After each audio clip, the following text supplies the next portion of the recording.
I will be brutally honest. Ain't nothing but being brutally honest. Coming at you with another video.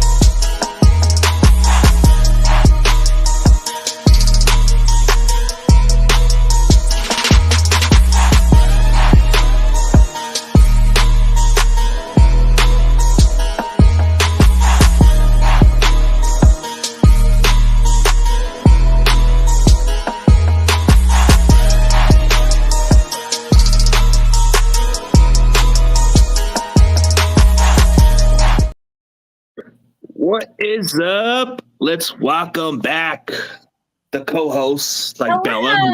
I'm back. I know. Since the Super Bowl week, I guess it was the last time we did the show, but it is good to see you once again. Same to see you. Yes, I also took a break just like the boys did. I was on my break, and now we're back. Yeah, we took a full off season, taking a full break, and then shout out to my guy, Notorious GAV. Haven't seen that guy in quite a minute, but it's good that everybody is back. I guess we're going to do the recap. Let's talk about the outcome of the 49ers, man. It's just the outcome was just crazy. It was. I'm going to start off with asking you questions. Is it what you predicted? Is it what you thought going in? How did you feel about the Jets going into the game? I thought the Jets would at least give us a competitive game at least. But then in my own head, some people thought I was a little delusional. I said it wouldn't surprise me if it was a disaster. Oh, okay. So you thought that. Mm-hmm. I think you manifested it because I was at the game. So it's a different experience when you're, there versus watching on TV, but yet outcome is still the same. I felt like Aaron Rodgers, and I'd love to hear your thoughts. I felt like he played safe too. Like he knew he was older and didn't run. I was like, oh my gosh, I'm seeing Aaron Rodgers live. And I was like, I feel like he's kind of stiff. And I don't know if it's just because I saw him like that and it was different on air, like the other way, but I felt like there wasn't the pizzazz wasn't there, if that makes any sense. Oh, you mean like the energy of him? He just looks like an old guy in his 40s, just looking like, why am I still here? Yes, I felt like because he had been injured last year from his injury and he's 40, I felt like he didn't move out of the pocket or do what I kind of had known him for in Green Bay. I felt like he seemed like an older person played it safe. Yeah, I think the way he looked at it was he was just hoping to make it through the game because it took it took a few plays last year and he was out for the season. But the crazy part about this game was the same guy who actually took him out for the season actually got a sack on a third down play, which ended up being a 3-and-out play by Leonard Floyd. So Leonard Floyd played pretty well.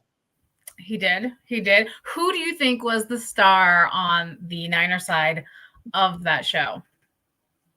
Oh, want to talk about who stood out? Okay, yeah. I'll tell you who stood out. We were talking about it before we were going to even start it. I want to say Jordan Mason.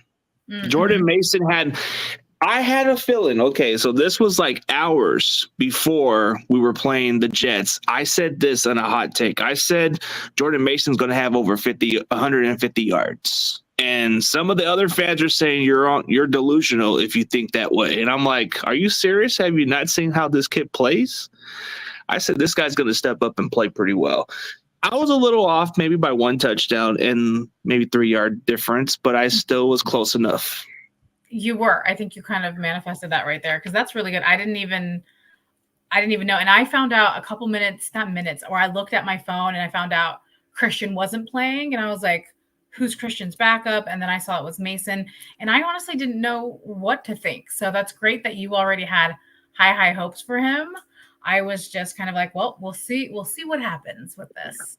I mean, he averages 5 yards a carry. Like in the preseason, he was averaging 6 yards a carry. So it kind of gave me the idea, like, okay, he's gonna do good. Yeah, And he did great. And it was against a good Jets defense, actually. So it wasn't like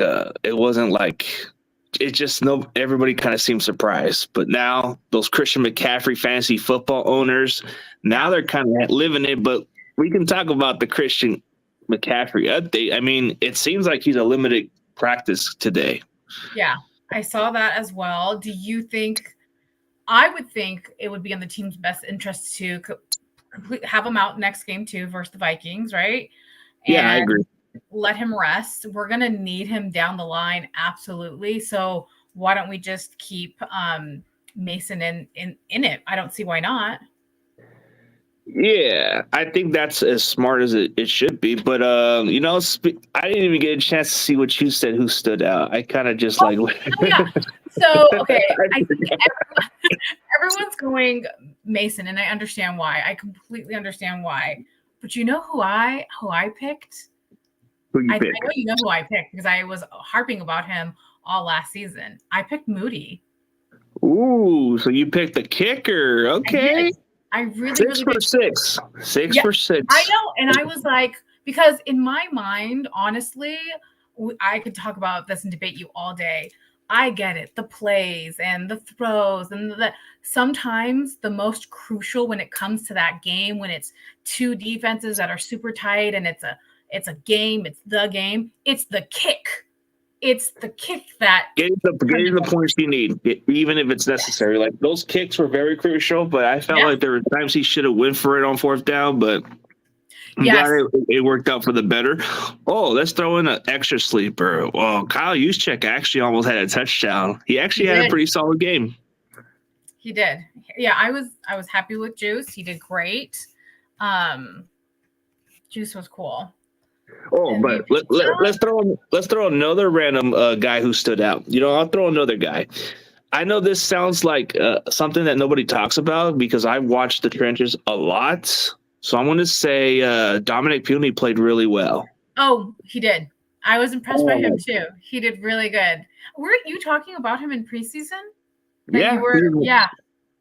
He was one of my favorite picks out of all of them at first, but then the funny part is Trent Williams, who needs practice, who needs training camp. I'm 36 years old. I'll just go out there and just show up when I want to, and I'll be in shape. Yeah, exactly. And he was, which is perfect.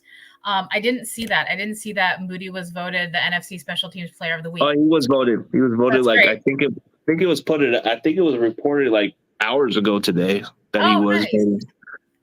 Well, but, again, those kicks they come in handy. I was so happy.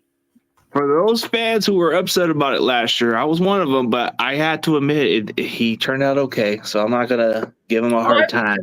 I was right there on the train with you. I was like, I don't know how I feel about him. Who was our past punter guy? I remember being like, why don't we call him and give him the money? What was his name? You're talking about you're talking about Robbie Gould, but now he's coaching high school football. Oh, I didn't know that. Yes, that's who I'm talking about. I was like, why don't we just give him more money? We need that. That's really good. Oh, Fred Warner was a beast. Oh yeah, Fred Warner. Fred Warner played he played really good. He even forced a fumble, and then the sleeper was Malik Collins. That dude was stopping Breece Hall. That offensive line from the Jets just didn't have no time in the pocket.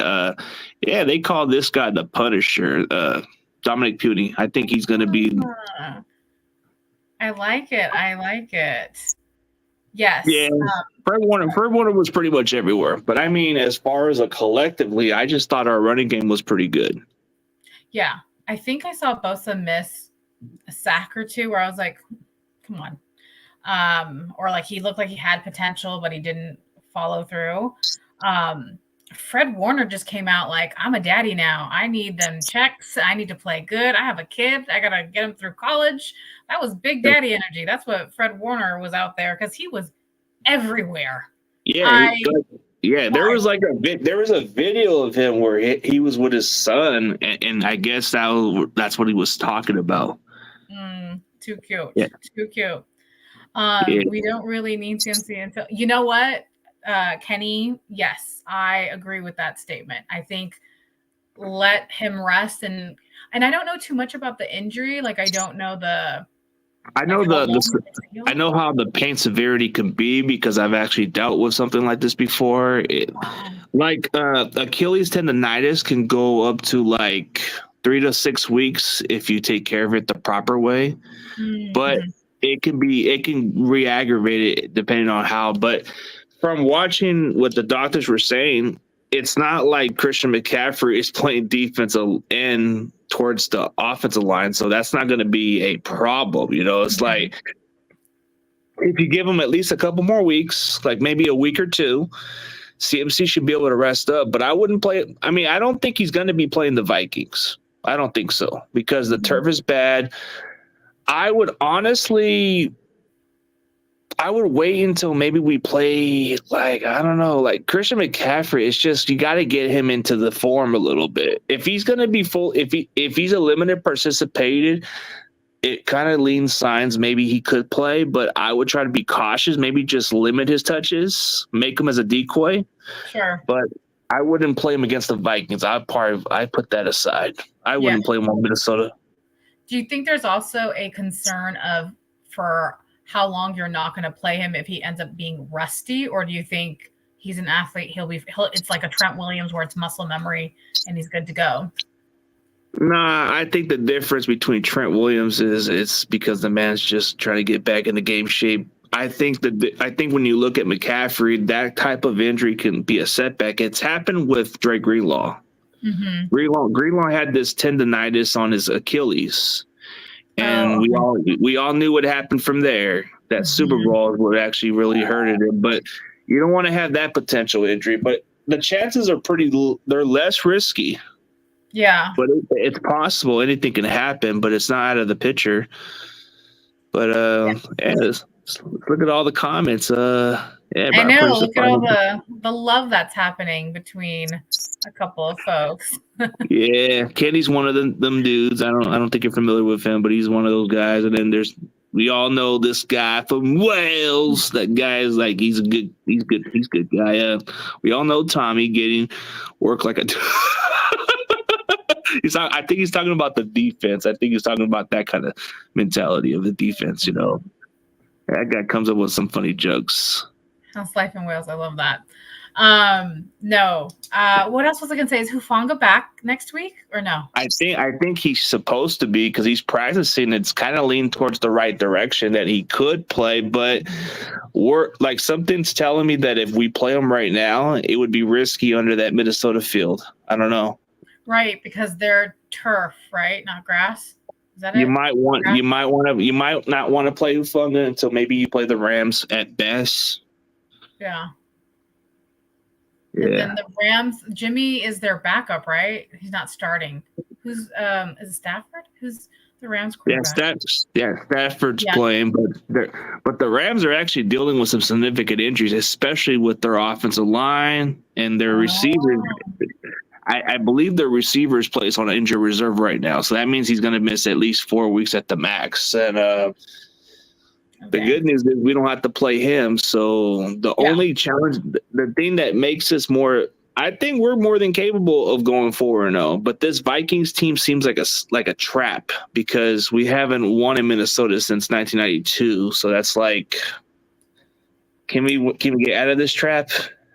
It's funny. I know we're probably going to bring this up later, but I have us losing next week, which is because we're in Minnesota.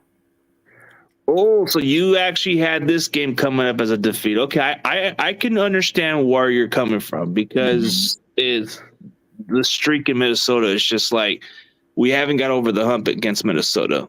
Mm-hmm. But I think you might be wrong on this one because I think the difference of this game was we weren't even at our full best against them in Monday Night Football. And I think the difference of how we could beat Minnesota is we just have to run the ball effectively, and we got Jordan Mason to do that. And I think Purdy's going to start clicking because I think the first game he was just getting started. Yeah. I think what our defense is getting is we got good looks out of Rodgers. We're pretty familiar with Sam Darnold. We know what Sam Darnold's tendencies is, but you said that the Vikings can maybe pull an upset. I don't think you're out of your mind. I think you're actually kind of looking at it that way because it could be a trap. Yeah, this is when I was doing my general overview of the whole Niner schedule. I had this one as a loss, only because it's so easy for me to be like win. Except I'm not gonna lie for you, Kansas City. I think Kansas City is one of them that I have on my. It's one of them that I have in the L column, but I really think the rest of the game seem favorable.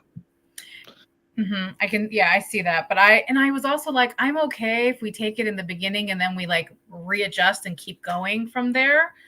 Because what was it? Was it last year that we did like 6 or 8 in a row and then we had like 4 losses in a row? Do you remember that? I think it was the one where we had, wait, was it the 3 losses in a row we had? Because I believe that's when we had that, because we had that early part where we were on a winning streak. We were starting off the season hot, and then once we dominated the Cowboys, we were on a 3-game losing streak from there. Yep. Yeah, that was it. Yeah, 3-game, but we tend to wake out of it. I think it's because we were dealing with some injuries, and that's what really hurt us. For sure, and I agree with your statement too. I think Purdy's just starting to get hot and all of that. And I also noticed the same things, like our first quarter is never as strong as our second quarter, second half. I think when it comes to when we play in the third quarter or anywhere down there, that's when we start finishing pretty strong. But I think in the beginning, first quarter, we have those little rusty series, and then once it gets close to like maybe a couple series to go, we start clicking and then things start to go into. Yeah, I think that's where we come at. But I think now that they're already getting the chemistry in, I expect a better performance for this matchup. Yeah, no, for sure. I had another question for you, and now I can't remember where I put it. That's what I wanted to know. I wanted to hear your thoughts on. So after Aaron Rodgers left, and we were we clearly won, and their backup quarterback went, and then basically we let them score. How did you feel about that? What was your reaction, or what were you thinking? Or were you like, it's okay, just give it to them? What were you thinking? Just like the way you just said it, it's okay. It's garbage points. Let it be. I thought we were going to make a stop, but it wasn't like that we were up by 4 points or so. It wasn't like that. We were up by 3 possessions, so it's like, let them. Okay. All right. Because while I was there, I was like, you have one job. Are we tired? We have to stop them. And everyone around me was like, chill. And I was like, no. I was like, I want them to lose by more. Like, I wanted it to be a bigger gap, you know?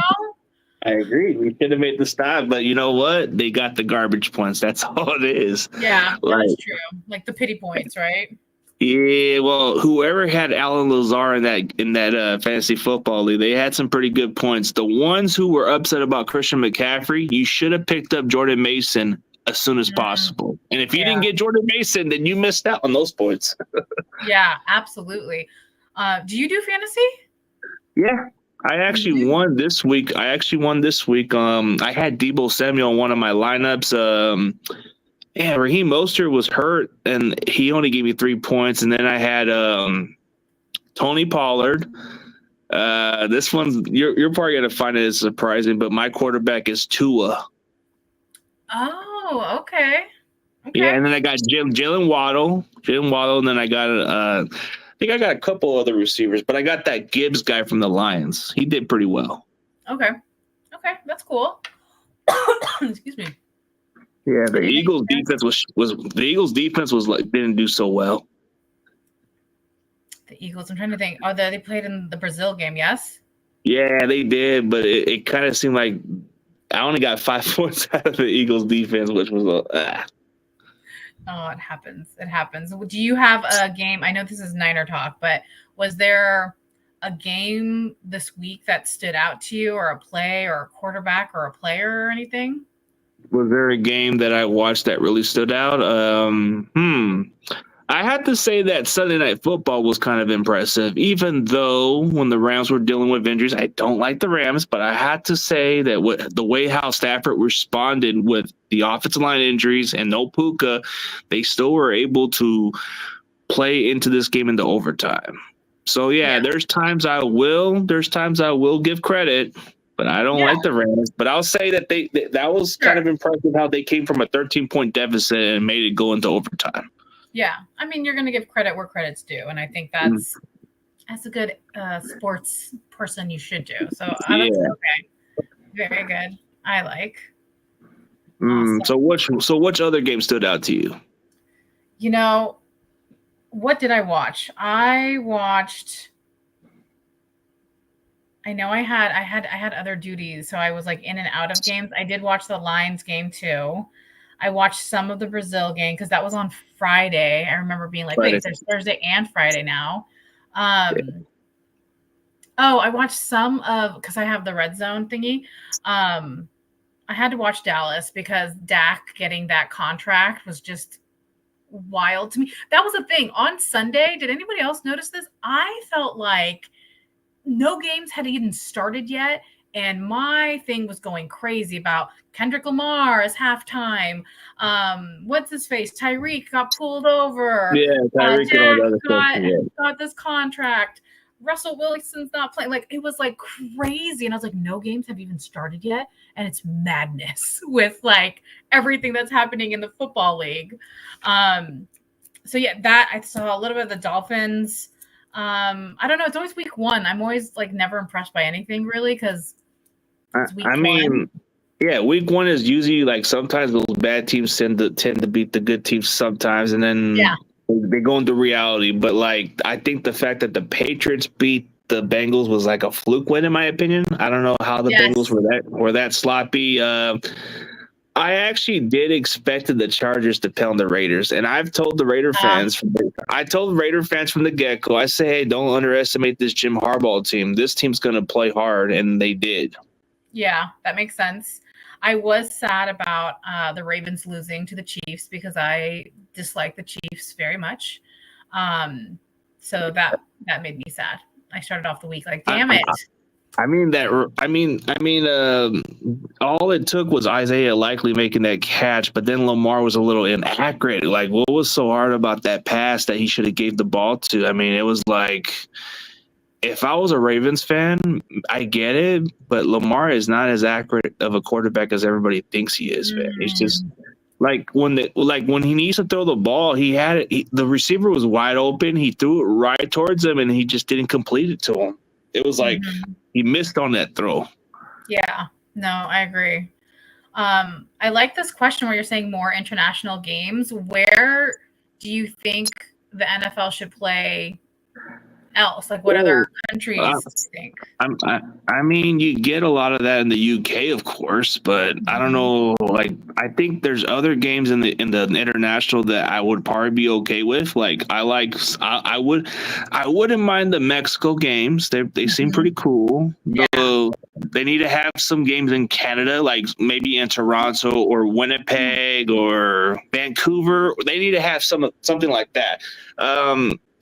Like other countries, maybe Australia. I don't know. Oh, wow. But see, okay, this is how I feel.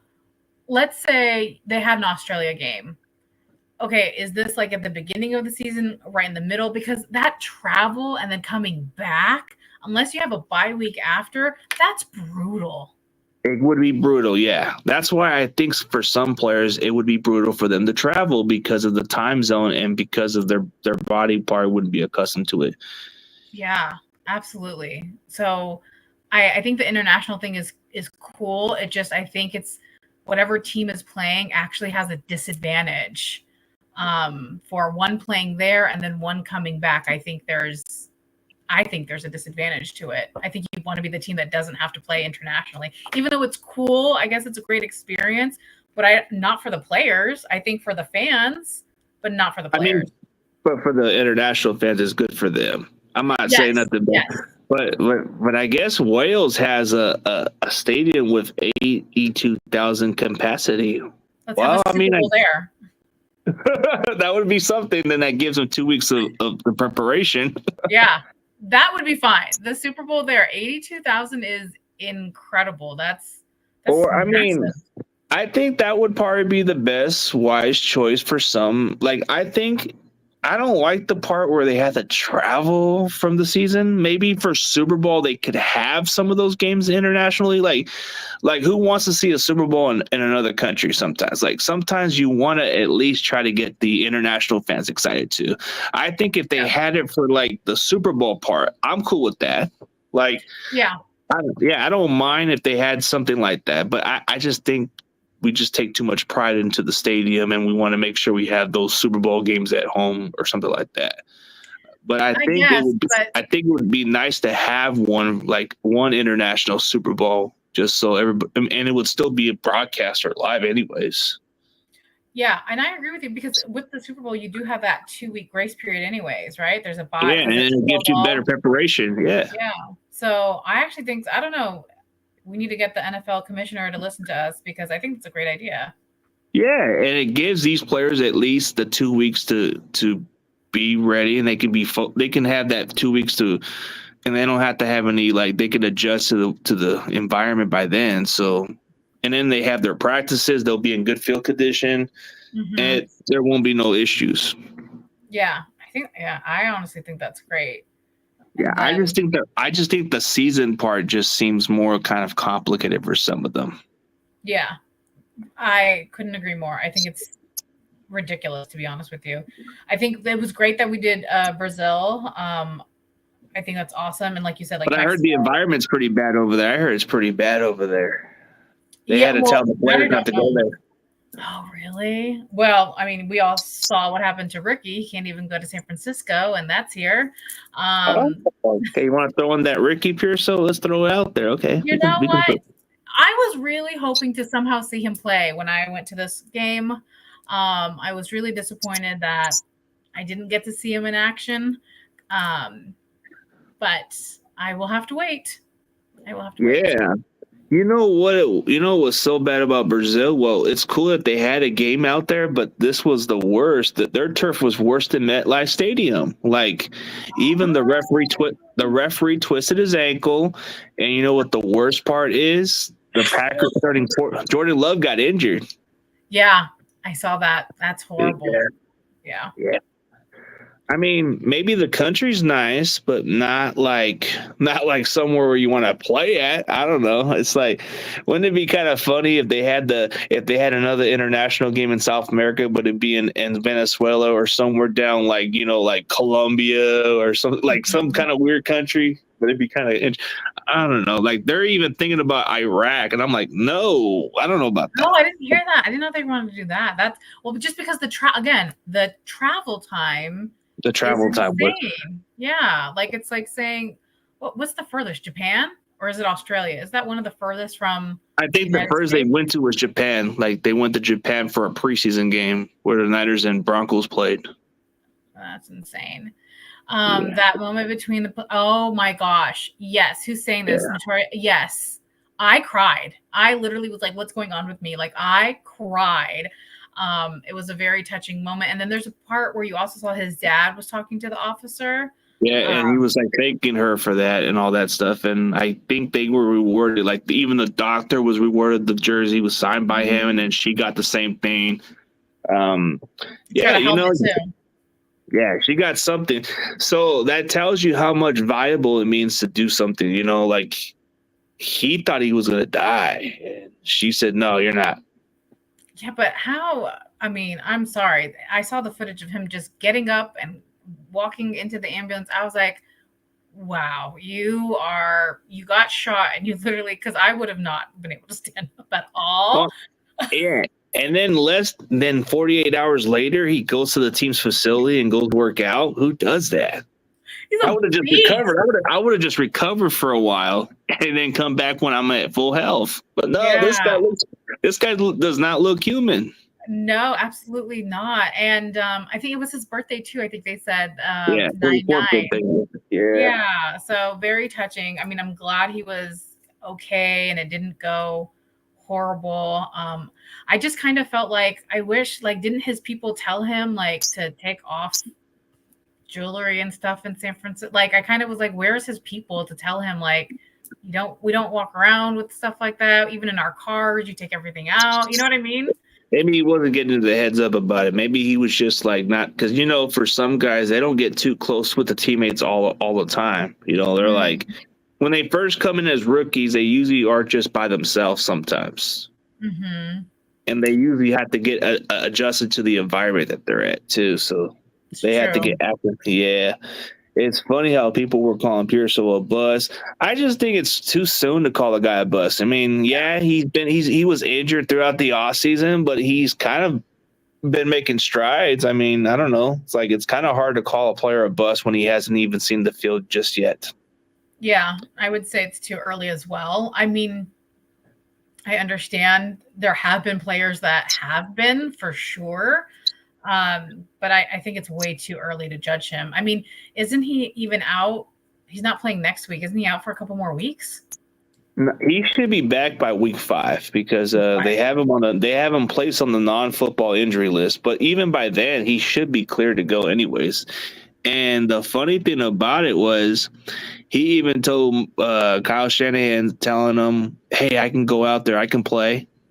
He was kind of having that adrenaline, like that mindset that he can go out there and play. Well, I mean, don't you think he was thinking about it? I mean, he had to have been thinking about it. You got drafted, you're in the NFL, you're with the Niners, who went to the Super Bowl, your first game. Like, he must have already been daydreaming about playing the very first game, and it was his birthday. Him getting shot thing blindsided him, right? But he must have already in his mind had those moments and dreamt of what it would be like too. And I think it caught on to him at that point. But I think even then he kind of like said he learned from that kind of situation how he can adjust better. So like things happen to everybody else. Yeah. I mean, very scary. He's very fortunate. I mean, in an instant that could have been a very different situation. Oh yeah, definitely. But I think the good thing is he's doing okay. But, we're going to talk about our matchup against the Minnesota Vikings. Let's talk about this game. Like, you said that you have this game as a loss. How do you see this as a loss? I like to hear. Well, one, because of the history. Okay. 2, we didn't, I think they came to us last year and I think we lost too. And now I feel like I'm going crazy. Yes. And then those are really my twos. I really did think that. I think our defense is good, but I think this is going to be our loss. It's going to be an away loss because of history. We lost them again last year. And other than that, I don't really like the Vikings, and I think they've whooped our ass, and they might be able to do it again. I mean, there's different factors. There's different factors how I see it. Like you said, the history, because we haven't won in 92. I think that the only difference of this matchup is we got to learn how to cover Jefferson, and I think we can slow down Aaron Jones if we wanted to. I just think the difference for this history is I think we can really beat Minnesota now because who's their quarterback? Who is it? It's not Cousins, right? Not Cousins, not anymore. But you want to know who this quarterback is since you're not too familiar? He was on our roster last year as the backup. It's what's his face? It's I know, don't say it. It's Sam. Yeah, there you go. But we know him. We know the guy. You know what his tendency in practice? Yeah, Darnold. Have you noticed in training camp last year, he actually threw more picks in training camp on our defense. He didn't do so well. Okay, I also see where you're coming from, that it could be a win. Because we have the familiarity with Sam Darnold, and because I don't see their defense that kind of doesn't seem impressive to me. I don't know. It's just outside of Justin Jefferson, they only have Jordan Addison. I don't even think their tight ends even at his full health right now. He's still recovering from a serious injury, so he's kind of getting back to form, but I don't think this Vikings offensive line is all that great. I think we can be able to expose that. Yes. There's a lot. I'll give you some reasons why we'll win. Because We know Sam Darnold pretty well. We do. I feel like we have the advantage. I think we're going to have multiple turnovers on Sam Darnold.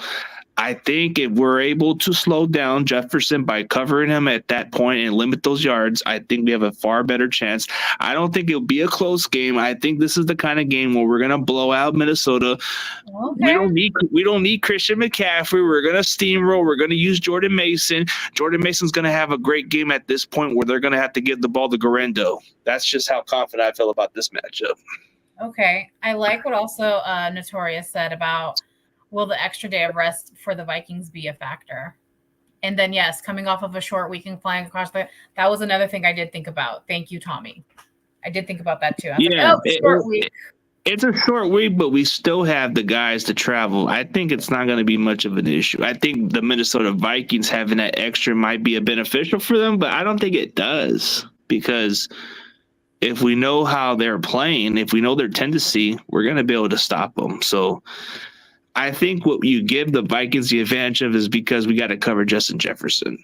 If we can shut him down, that pretty much forces them to go to somebody else. Mm-hmm. And it is a short week. I'll say that.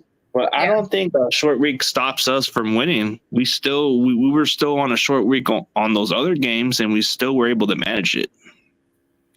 Yes. I mean, they are professional players. They should know how to handle short weeks and all of that. Yes, but I like this. I like that I like our secondary. I like how our secondary is looking like this year. Like, oh yeah, if you would have told me last year, I would have had a different opinion. But this year it looks a lot better. And speaking of secondaries, we got my guy Moses, the OG DB disciple, man, my coach in the building. Hey. Yeah, I guess he came in from the party a little too late, but give me your X factor. Like, who's going to be the guy on the Niners who's going to stand out? Even though you have it as a loss, but which player has to have a good game for the Niners to win? I'd like to see Ayuk do something because I don't think he did anything for me Monday. I was disappointed. I think that ball fell. Brock threw it to him and it went right. It didn't even go to him or fell right through his hand. And I was like, wasn't that like $15 million right there? Like, your job is to catch the ball. But he needs more practice, of course.